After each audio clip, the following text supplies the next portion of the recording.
one of the other things that you talk about is clinical trials. Mm-hmm. And I'd love to dive into that a bit. It's another scheme, because who's sponsoring the trial? Oh, gosh.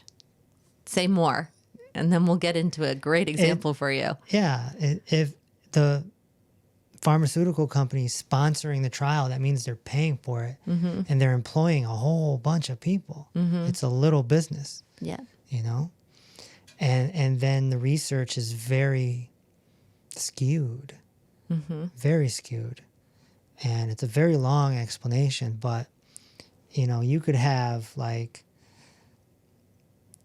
200 people in the trial have bad effects from it, but 300 people had okay effects, and they'll pass it.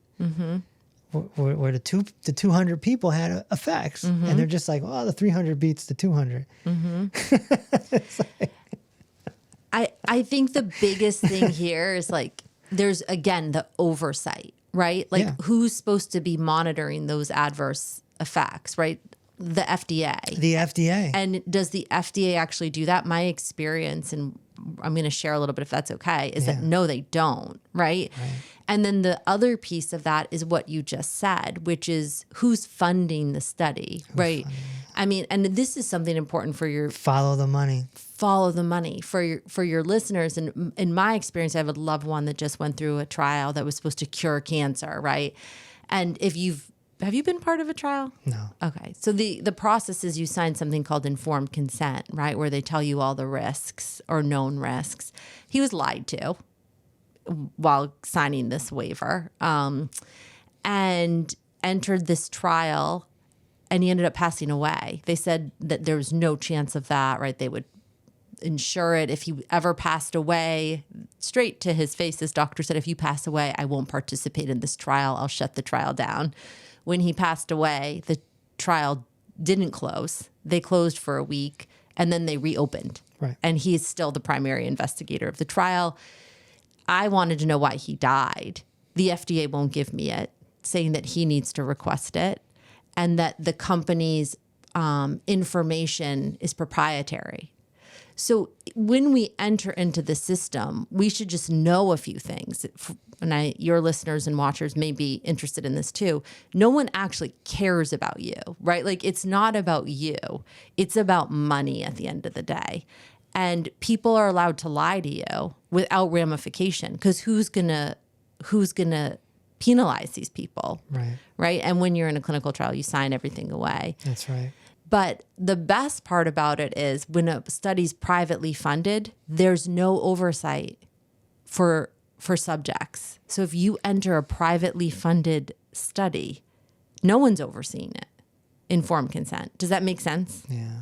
So, and guess who funded the study? Who? A Chinese-based company.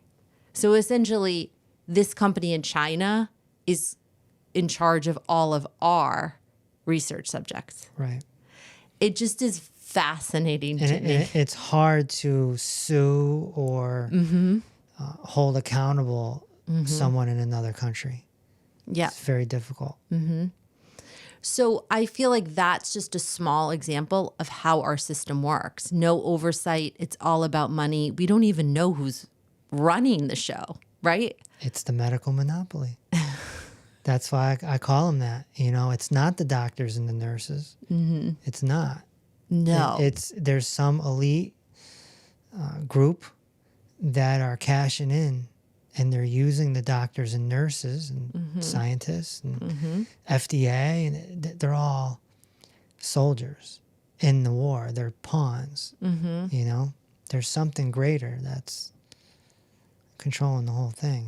Who do you think the greater is? Is it all these different systems, or is there something even more nefarious happening, do you think? I honestly don't know. Yeah. I don't know. It's and I don't think it's going to last. I think that's why it's so bad.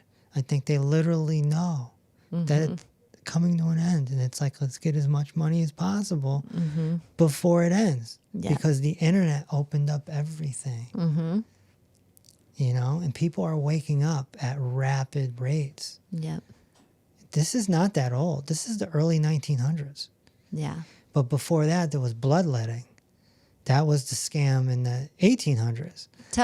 Say more about that. Yeah. So if you were sick, a doctor would come to your house on horseback, and they would cut you open, and they would bleed you, thinking that you just need, the bad stuff to come out.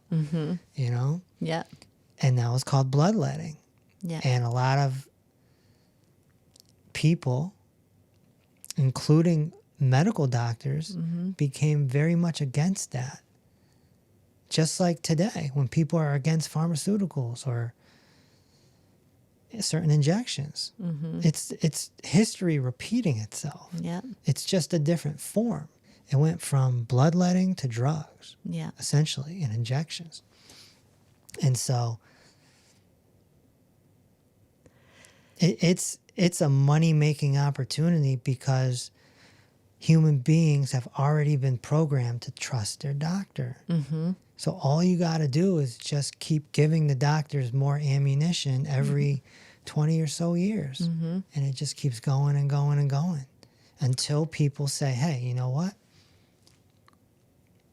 I'm going to do this myself. I'll come to you if there's an emergency. Yeah. Yeah. That's what they're good for. Yeah.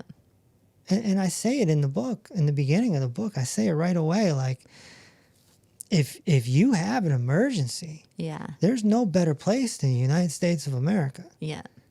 We have the best emergency rooms in the world. Yeah. But if you have a chronic condition, whether it be migraines or fibromyalgia or herniated disc or bunions or joint pain, it's not a good idea. Yeah. Because you're going to get led down this path that ends in darkness and hopelessness because they are not trained to heal you. They're not. Yeah. They're trained to treat you and stabilize you. That's the whole scam. They stabilize you so that you can go home to be on your own. Yeah. Like, ow, this still hurts. No, and with chronic conditions, because I think we talked about this last time, I had a chronic condition, and obviously you deal with it every single day. You're just basically getting moved to a hamster wheel. And that hamster wheel is like shooting out money to everyone else that's put you on the hamster wheel, right? Right. Like that's what they're trained to do, whether they want to or not. They're trained to put you on a hamster wheel and then move you through while everyone else is getting paid. Right. So what is the solution, right? If we know that this system is broken, I'd love to hear you talk about it from your own practitioner perspective, but also from a systems perspective. How do we fix this? Because it's got to stop. It has to stop. The way you fix it is by doing head-to-toe healing. You do head-to-toe healing. Obviously, I'm biased, but it doesn't mean I'm wrong. Once you learn how to do it, then you stay in that practice of healing. And that puts your body in a state of regeneration all the time. And that's where you want to be. You want to be regenerating all the time to the day you die. The more you do that, the more you unattach from the medical system. So if millions of people were doing that, then the medical system would be losing their power. So the best way to end this is head-to-toe healing, in my opinion. Yeah. And using the medical system for like emergencies. Yeah. Emergencies, absolutely. Yeah. I talk about health insurance in there. Yeah, I want to ask you about that too. Yeah, I inspire my people to get health sharing programs instead of health insurance. Say more about those for people that don't know what that is. There's a lot of health sharing programs where if you're a fairly healthy person, you don't have to pay the high premiums. I pay $200 a month for my health sharing. Do you know how much I pay? How much? Almost $900. Yeah. Yep. So I pay $200 a month. And what that does is I have no intention of going to the doctor. So that covers me for emergencies. Yeah. And so it's a group of people who all pay their $200. And when somebody does have an emergency, everyone, it goes towards them. Towards them. Yeah. Right. And you can have one, wellness visit a year if you want and stuff like that. But, I run my own labs. Mm-hmm. I evaluate my own labs. Mm-hmm. And that's what we do in our Head to Toe Healing membership. We teach people how to do this. Mm-hmm. We're teaching them how to unplug from this medical monopoly. Yeah. I think you also teach people awareness of what they're actually walking into. Like, one thing that I think is important is if you do choose to participate, just know, right, that really no one's looking out for you. Even the most well-intentioned medical professionals, they just don't have the ability to truly watch out for you because they're controlled too, Right. by health insurance, drug companies, right, private companies investing. So they're really, and the FDA, like we just said, is just another pawn for these companies to get what they want. Mm-hmm. So no one is actually watching out for you. So that's why you do need to advocate or go elsewhere. Yeah. But the beauty with Head to Toe Healing is the body's going to regenerate. Mm-hmm. So the symptoms are going to just start disappearing. Mm-hmm. So Kevin, I have 2 more questions and maybe more depending on how you answer them. So can we answer the systems question? Like, besides moving away from health insurance and mainstream doctors and using them for what they may be best for, what about the overall other system, right? The companies from China coming in, trying to profit off of people, the big pharma, right? The FDA. How does this get tackled, in your opinion? Big question. I have no idea. I don't know.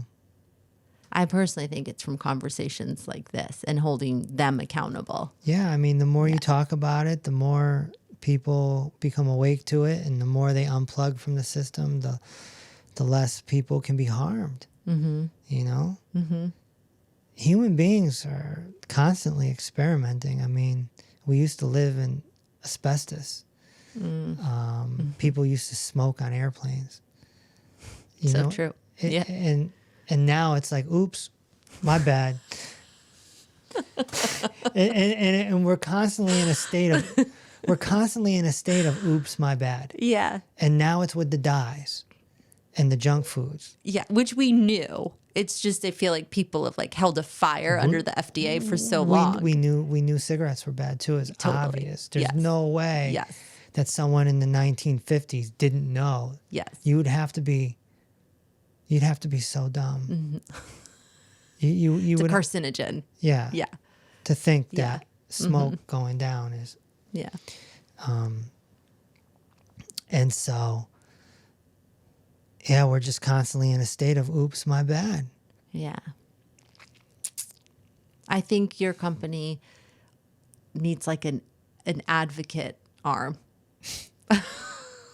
You can head to toe heal and then have everyone hold a match to the FDA and all the people doing things that they shouldn't be doing, right? Yeah. Because it is oops, my bad, but it actually isn't. If you read this book, it's not just oops, my bad. It's I want to profit off of you on purpose. Right. And I'm going to do it until you catch on.